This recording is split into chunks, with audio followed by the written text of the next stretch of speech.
Introducción. La temperatura normal del cuerpo refleja un equilibrio entre dos procesos opuestos. Producción de calor y eliminación de calor. ¿Quién define la temperatura del cuerpo? Volvemos a fisiología. ¿Quién dice tantos grados van a tener? El electrotermoregulador que está en el hipotálamo. Ya, una vez que se define, ese les va a decir, quiero estar a 36.5 grados. ¿Y cómo van a lograr llegar a esos 36.5 grados? Necesitan procesos que produzcan calor y necesitan perder calor. ¿Por qué? Porque esos procesos que producen calor pueden sobrepasar lo necesario. Entonces luego necesito eliminar ese calor para estar siempre a los 36.5 que mi hipotálamo está marcando. Y hay un ciclo circadiano también. ¿Qué es el ciclo circadiano?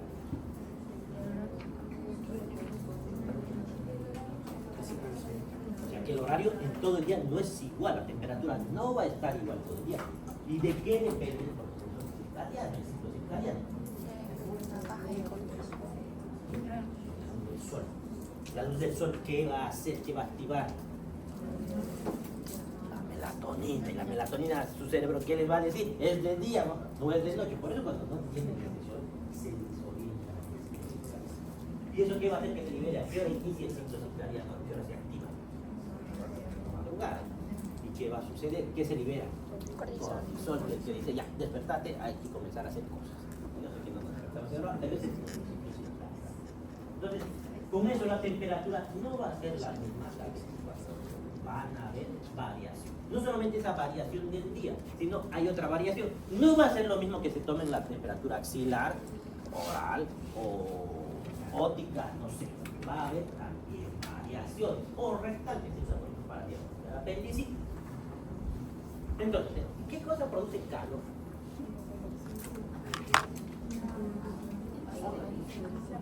Su cuerpo tiene que producir calor. ¿Qué produce calor? La circulación va a vasodilatación va a distribuir ese calor hacia el la energía, por ejemplo, el hígado produce a través de la glucosa, está bien. ¿Qué más? El hígado produce, por si acaso, la mayor parte del calor. Ahí está calientito y se reparte. Por eso por la sangre se va el calor. ¿Qué más? Esos pacientes que van a hacer frío, hacen escalofrío, cambian de temperaturas musculares para sentir calor y empiezan a sentir calor. Me hace frío, dicen, y empiezan a sentir calor. Están produciendo calor. ¿Ya? ¿Qué hace que se pierda el calor? La grasa no produce calor, la grasa mantiene la renovación inmediata. Varias formas. ¿Se acuerdan en la fisiología cómo se elimina el calor? Por tres formas, ¿no? Por convección, por radiación y por bueno, así, se produce y se elimina el calor. Y así se mantiene la temperatura. Entonces, cuando yo tengo fiebre, ¿por qué tengo fiebre? ¿Qué fiebre? ¿Es buena, es mala? Pues llega la paciente, tengo fiebre. ¿Qué es lo primero que se hace con nosotros?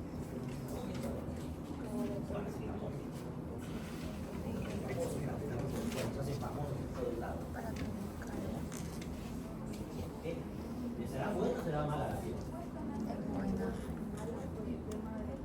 Puede ayudar con alimentación. Es buena. Es buena, claro que es buena, no es mala. Pero es una molestia. Molesta al paciente. Y es más, lo va a deshidratar. Entonces, ¿qué vamos a hacer? Le vamos a bajar la fiebre, pero no les va a hacer que golpe la fiebre todo el tiempo a todos los febriles. Porque hay fiebre. ¿Para qué sirve esa fiebre?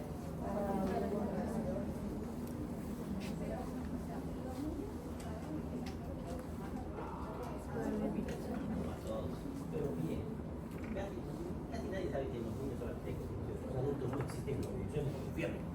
Bien, los pacientes, no estoy convulsionando, no tengo fiebre, voy a convulsionar. No. Incluso tienen un rango de edad corto. No me acuerdo de lo que creo que era de los 3 meses. Revisen porque no les puedo revisar.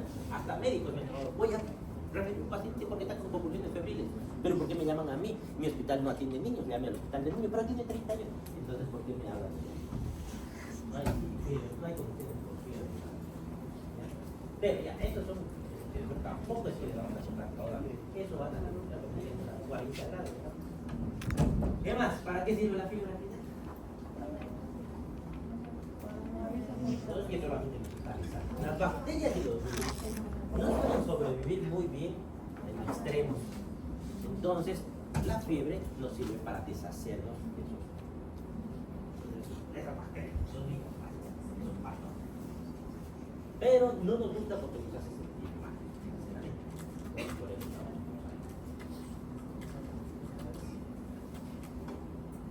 la temperatura corporal de la aurícula derecha y ya. Tiene un valor por medio de 37 grados en la aurícula derecha y hay unas variaciones de 0.6 grados de grado. Entonces, como les dije, el ciclo circadiano hace que varíe. Eso ya hemos mencionado. Definición: la temperatura corporal promedio normal de los adultos sanos media en calidad neutral es de 36.08. Lo que hay, pero de conjuntura creo que decía 4. Era menos 0.4. La variación no puede ser de 4 grados. Es demasiado. No puede ser normal estar con 32 grados. Estaba mal eso. Elevación regulada por la temperatura corporal por encima de los valores normales a la reprogramación de los centros termorreguladores. Entonces ahí hablamos como fiebre.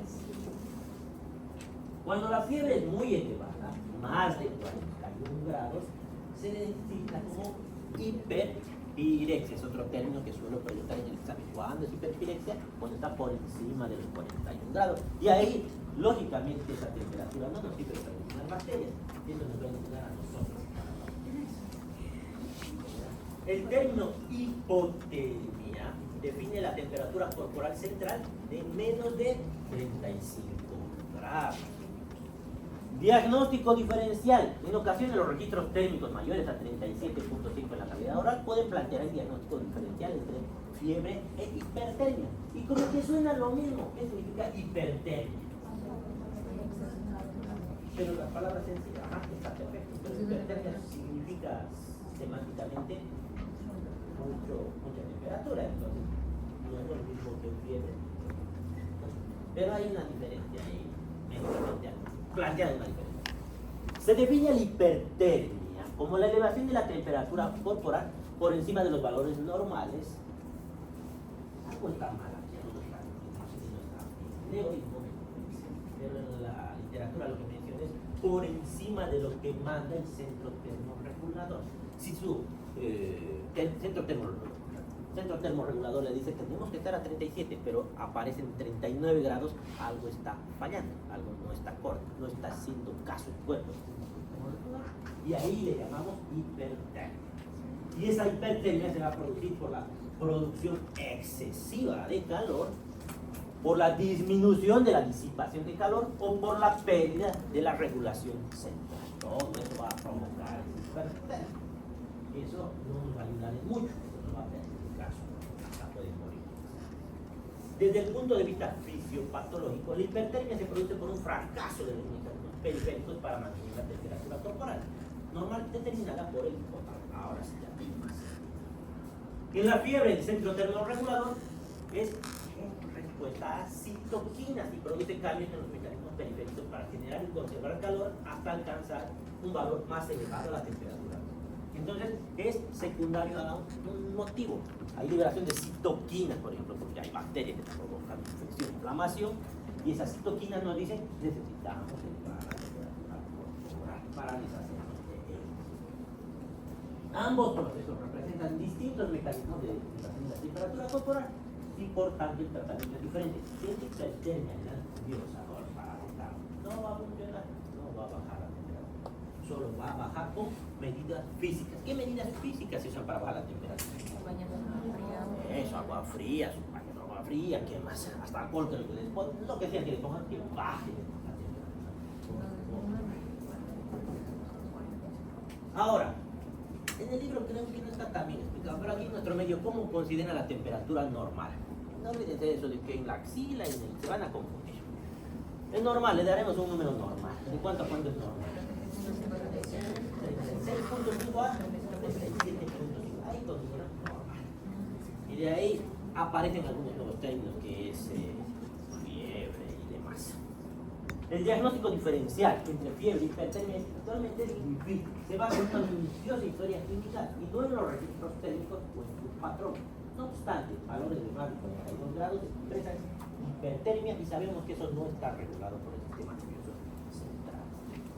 Ahora, la fiebre tiene una clasificación que en mis años de práctica ya les he mostrado. Cuando ustedes toman la temperatura, historia clínica, ponen, por ejemplo, en la mañana tuvo 36 grados, un puntito, por ejemplo. Todo el de agosto, mañana 36 grados. En la tarde, 37. ¿Bien? Puntitos van poniendo en la tarde, en la mañana, en la tarde, mañana, noche. Por fecha, ¿no? Pero esos puntitos van formando estas curvas. Ustedes juntan esos puntitos con el bolígrafo, van dibujando. Y esto se llama la curva térmica. Y los primeros médicos con esto diagnosticaban, porque no tenían laboratorios, no sabían que era un hemograma siquiera, menos una radiografía. Entonces se basaban en esto para dar los diagnósticos. Ahora no usamos tanto esto porque es mucho más sofisticado. De todas maneras es bueno prestarle atención a esas curvas térmicas. A veces sí nos dan diagnósticos. El control de la curva térmica resulta útil en la evaluación de un tratamiento. Ahí nos puede servir. Por ejemplo, si mi paciente está con neumonía, y le estoy dando mi antibiótico, y le estoy haciendo mi curva térmica y está con fiebre 38, 37, le doy mi antibiótico, hasta que el tercer día deja de hacer fiebre. Se supone que los antibióticos hasta el tercer día tendrían que funcionar. Si no funcionaron hasta el tercer día, lo más probable es que ya no funcionen. ¿Qué significa que ese antibiótico no sirve? ¿Y por qué no sirve? Como dicen, puede ser porque haya resistencia. Siempre escucho que digan, soy resistente a la ceftriaxona, soy resistente a la amoxicilina. ¿Ustedes son resistentes a la amoxicilina? ¿Alguno de ustedes es resistente a algún antibiótico? ¿Los antibióticos están diseñados para matarnos? No nos matan, no deberían matarnos. Entonces, ¿quién es resistente? Nosotros, porque se supone que todos somos resistentes. La bacteria. Y algunos tipos no me vayan a decir. ¿Los antibióticos sirven para los virus? No sirven para los virus. ¿No? La faringitis, la faringoamigdalitis, ¿quién produce faringoamigdalitis? La mayoría. Los virus. ¿Por qué? Porque no saben medicina. Eso. ¿Y los antibióticos son buenos, son malos? ¿Son inteligentes los antibióticos? Cuando ustedes le dan un antibiótico, tienen un espectro. Han llevado antibióticos a divulgar, pero más o menos algo de idea deben tener. El espectro antibiótico es que dice, este antibiótico mata todo este tipo de bacterias, gram positivos, toda la bacteria elevado microbiología, todos los gram positivos van a morir con este antibiótico. Los gram negativos no les va a hacer, los positivos sí. Pero si yo le doy, por ejemplo, una penicilina, vas a ver a qué antibióticos y en qué parte del cuerpo tiene que ir a actuar. Va a destruir todos los antibióticos, todas las bacterias que tengan ustedes. Va a destruir todas. ¿Qué van a provocar? Todas las bacterias de ese espectro desaparezcan de su cuerpo. No importa si es buena, si es mala. Solamente tenemos bacterias malas o hay buenas. ¿Qué se llaman esas? Y si las matamos, ¿qué va a pasar? Baja la inmunidad. Es por eso que las mujeres que toman antibióticos, los hombres no les pasa eso, pero las mujeres sí es muy evidente. Se toman antibióticos sin motivo y lo primero que tienen es un flujo. ¿Por qué? Porque han eliminado sus lactobacillus y por tanto han roto el equilibrio y por tanto es libre de entrar cualquier bacteria patógena. No les van a provocar enfermedades sin antibióticos. Ahora para que usen antibióticos. Bien. Entonces, al tercer día debería desaparecer la resistencia. Y no tiene que estar bien. Y por eso cuando hay infecciones nosotros pedimos cultivos. Los cultivos tardan 3 días en salir, por ejemplo, por si acaso. Y eso nos va a ayudar a tomar decisiones en ese tercer día. La fiebre intermitente, ¿qué es esto? Fiebre éctica se llama, o séptica. Se caracteriza por elevaciones térmicas que retornan a valores normales. 36, 39, 36, 39. Cada vez va a fiebre y vuelve a sentir, y vuelve a sentir, como agujas, durante cada día de fiebre. Y eso les indica, parece que hay un absceso ahí en el cuerpo, en alguna parte. Cuando vean fiebre épica, piensen en abscesos. La fiebre continua o sostenida. Hay variaciones de menos de 0,6 grados por día, pero nunca llegan a lo normal. Varía de 38.4, 38.4, 39, van oscilando, pero no cede la fiebre remitente no baja a valores normales durante cada día de fiebre. También lo mismo. La fiebre periódica aparece con intervalos fijos y predecibles. Cada tarde, para la mañana.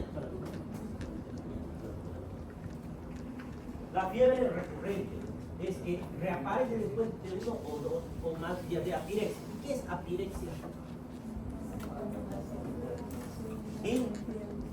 Hiperpirexia. ¿Qué más? Puede tener un patrón intermitente, continuo o remitente. Patrones intermitentes. Y un ejemplo de fiebre periódica. Se mide cada 3 días. Cada 3 días el paciente se pierde. Bien. 2 días tranquilos. Bien. ¿Qué tiene ese paciente? ¿Por qué?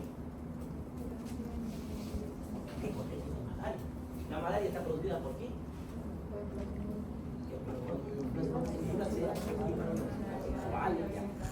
Ya sabemos. Sé que ya saben. ¿Y por qué cada 3 días hacen fiesta? Algunos hacen cada 3, algunos hacen cada 4. Les dicen fiebre boliviana, fiebre africana. Eso, cada vez que. ¿Qué hace? ¿Por qué hay fiebre? Se parece bien. ¿Aprende a controlar la fiebre o qué pasa? ¿De dónde sale? Revientan los glóbulos rojos, se liberen ahí las citoquinas y ¡piac! Por si acaso pueden hacer fiebre todos los días. Igual, malaria. Pero si está haciendo fiebre todos los días, no debe ser malaria. Si la malaria está cada 3 días. ¿Por qué creen que pueden hacer todos los días? ¿Cuántos plasmodios han tenido? No todos hacen la misma cantidad de días. Entonces, ¿qué creen que hace la fiebre todos los días? Tiene varios. Y puedes iniciar esto. La fiebre recurrente es la que reaparece después de esto ya hemos visto. Causas de fiebre. Cada vez que vean etiología ya saben que es causa. La fiebre es una manifestación característica de la mayoría de las enfermedades infecciosas y en algunas situaciones indica que el enfermo padece una emergencia. Ahora no es obligatorio internar a todos los pacientes con fiebre. Semiología, la manifestación cardinal de la fiebre es la elevación de la temperatura corporal. Para detectar la fiebre se pueden realizar mediciones de la temperatura en calidad nasal, conducto auditivo externo, axilar o en el recto, en varios lugares. Hay fiebre incluso que se hace con catéter directo en temperatura central. La percepción de la fiebre varía notablemente en los individuos. No todos van a sentir las mismas molestias. Y los pacientes febriles pueden tener síntomas sistémicos. ¿Qué es síntomas sistémicos? ¿Qué significa síntomas sistémicos? ¿Cómo qué? Yo tengo fiebre, ¿qué siento? Sistémico. Me duele la cabeza, ¿qué más? No tengo fuerza, estoy sudando, no tengo ganas de hacer nada. El apetito, eso. Si la temperatura corporal se eleva bruscamente, puede aparecer sudoración, rubor facial y escalofríos, ya hemos dicho. La temperatura corporal está relacionada con otros signos vitales. Y esto es importante que pregunten en el examen. La fiebre produce un aumento de 10 latidos cada grado.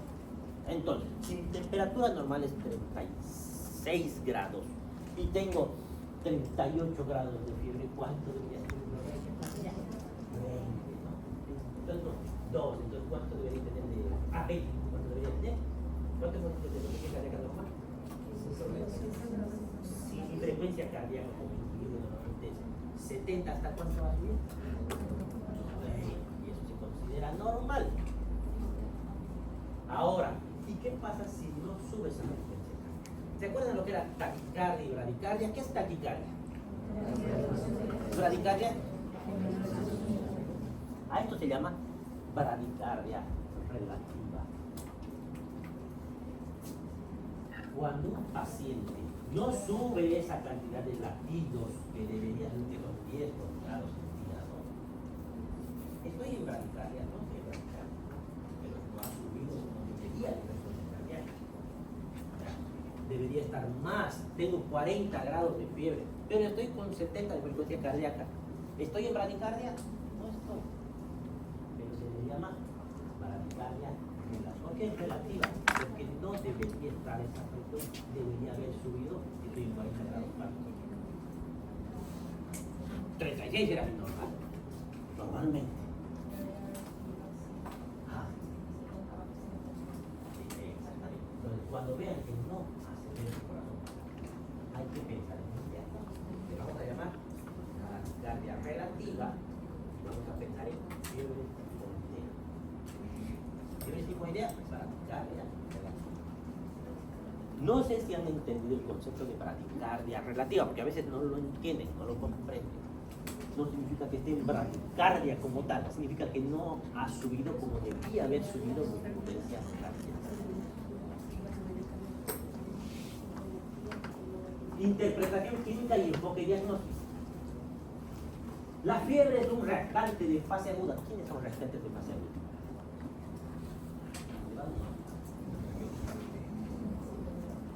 PCR, velocidad de alimentación, y hay otros más. Reactante de fase aguda y constituye una de las manifestaciones más antiguas e indudables de enfermedad reconocidas por un paciente que tiene fiebre seguro que esté enfermo. No sabemos si será todavía, pero en personas previamente sanas suele expresar la existencia o no de una enfermedad infecciosa. Generalmente es infecciosa, no sé.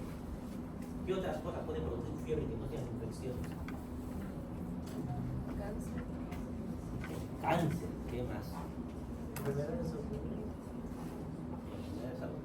Pero eso tiene que ver con las infecciones, ¿no? Gota. ¿Ah? Gota. Traumatismos craneoencefálicos, ¿qué dijo? Gota. Gota no. Suelen hacer fiebre, más de ahí localizada. Mucha calma. No necesitan. Ahora, otro término que me gusta preguntar en el examen. Fiebre aguda es menos de 15 días. Y en general, no es 100% eficiente, pero para sus exámenes, ustedes se encuentran en cualquier materia, agudo y crónico.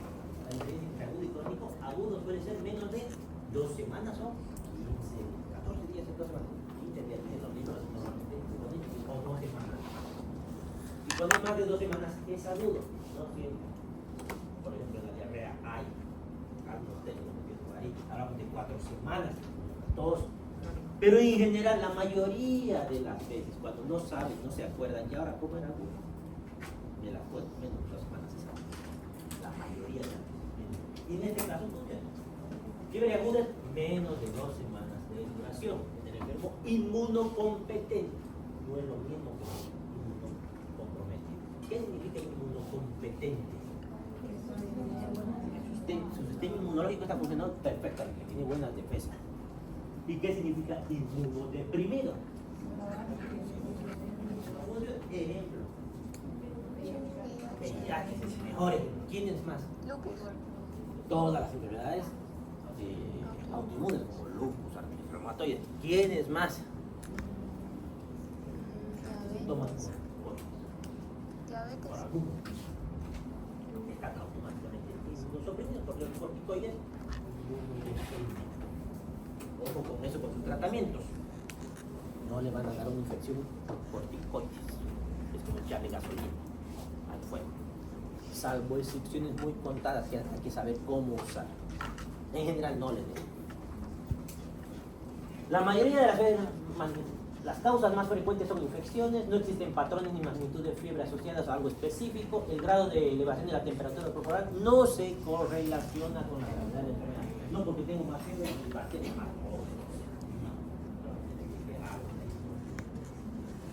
La fiebre puede estar ausente cuando puede que no encuentren, aunque sea evidente, está saliendo pus por la sonda del paciente que he visto en el hospital. Vaya, está con su sonda vesical y está saliendo pus y pus. no tiene fiebre, pero si no tiene fiebre no está enfermo, a su casa. No es cierto. ¿Quiénes pueden no tener fiebre? Nacidos, no, gerontes. ¿Geronte qué es? Extremos de la vida. Pacientes inmunocomprometidos como insuficiencia renal crónica o pacientes con inmunocomprometidos. No tener fiebre, estar enfermo con infección. Pueden tener un absceso y no tener fiebre. Fiebre prolongada es la que dura más de 15 días independientemente de que se sepa o no su causa. No confundir esto con fiebre de origen desconocido. Ojo con ese juego de palabras innecesarias. Pregunto qué es fiebre prolongada, fiebre de origen desconocido. No confundan fiebre prolongada o fiebre de origen desconocido. Desde aquí, más de 15 días, no importa por qué. Si se sepa o no se sepa, da igual. Es prolongada. Y ahora entramos al término fiebre de origen desconocido, que hasta ahora no sé por qué no llegan a entender en los hospitales. No significa fiebre de origen desconocido que no sé por qué hay fiebre. No es eso solamente, es una serie de condiciones. Porque si no, todos los pacientes que llegan al hospital son fiebres de origen desconocido, y cuando llegan no saben qué tienen. Deficiencia de sonamnesis, duración de por lo menos 3 semanas. 3 semanas con fiebre. Aquí dice, por ejemplo, algunos autores, dicen que con 15 días puede ser suficiente, pero no solamente el tiempo. Aparte de que dure por lo menos 3 semanas, como dicen algunos autores, 2 semanas incluso, que la temperatura sea mayor o igual a 38.3 grados en por lo menos 3 ocasiones diferentes que ya han sido medidas. No, tengo fiebre, que hayan sido medidas 3 veces. Imposibilidad de tener un diagnóstico, está internado y no sé qué es. Después de una semana de evaluación con un paciente internado, el paciente tiene que estar internado una semana por lo menos y tener fiebre de más de 3 semanas. Ahí recién yo digo es fiebre de origen desconocida. A veces veo pacientes que están un día con fiebre y dicen fiebre de origen desconocida y no puede ser, no existe. Algunos autores la fiebre de origen desconocida clásica por una infección localizada implica que el paciente tiene una colección purulenta. Una colección purulenta es un absceso. O si les pregunto, ¿qué es un absceso? Un absceso es una colección puchichi, si quieren, pero no le van a poner en el examen. Colección purulenta. Les digo yo porque cuando yo empecé a trabajar en el hospital no sabía que les digo, incluso puede estar en una situación anatómica que da pocos síntomas y signos, habitualmente oculta, generalmente en abdomen o en tórax. Aquí tenemos un absceso de hígado, puede ser, un absceso intestinal, un abdomen en general. Los más comunes son los abscesos en este caso. Fiebre en un paciente inmunocomprometido, que es diferente al paciente inmunocomprometido. Puede ser la manifestación más importante y muchas veces la única manifestación de infección que sea potencialmente mortal. Y además puede ser de difícil diagnóstico. ¿Por qué? Porque el paciente está inmunocomprometido. Muchos signos y síntomas no van a estar presentes. Cuando la inmunosupresión es profunda y prolongada, estos enfermos pueden tener graves infecciones locales o sistémicas en ausencia de fiebre. ¿Listo?